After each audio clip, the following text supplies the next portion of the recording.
The market battering taken by Australia's biggest companies comes in the midst of heated debate over whether they should get tax cuts. The Turnbull Government plan to shave the company tax rate has struck trouble in the Parliament. But as political editor Andrew Probyn explains, that's prompted the search for a creative solution, linking company tax cuts to wage rises for workers.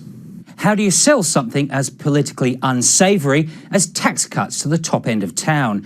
Tax cuts that, according to the opposition leader, are giving away $65 billion to big business. Trickle-down economics has become a term of disparagement, and combating populist attacks on company tax cuts isn't easy, to the annoyance of advocates. You want to listen to experts on this one, and it frustrates me that I don't think Australia has. Because, as Heather Ridout tells us, the company tax cut has become a polarising proposition, leaving Malcolm Turnbull's plan without sufficient allies.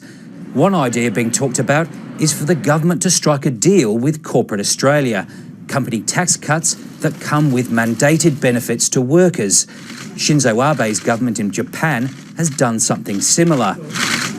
It's agreed to slash the corporate tax rate, but only for those companies pledging to lift wages aggressively and increase capital spending. Why?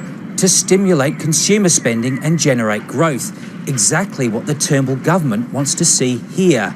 And America's biggest private employer, Walmart, has attributed a modest increase to its workers' wage to Donald Trump's company tax cuts. So, could a wages agreement between business and government work here? Businesses can make comments to that effect right now. I mean, they'd be able to outline what they believe they would do in the event of the tax package passing the Parliament. Oh, pigs might fly.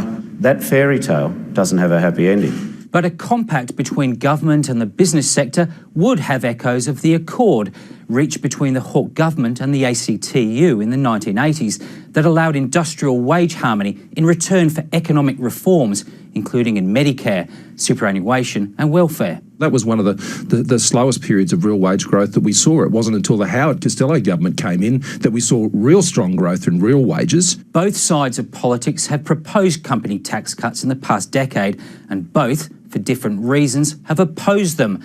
With this inconsistency feeding public distrust, it might be that only some big thinking and community consensus can break the impasse.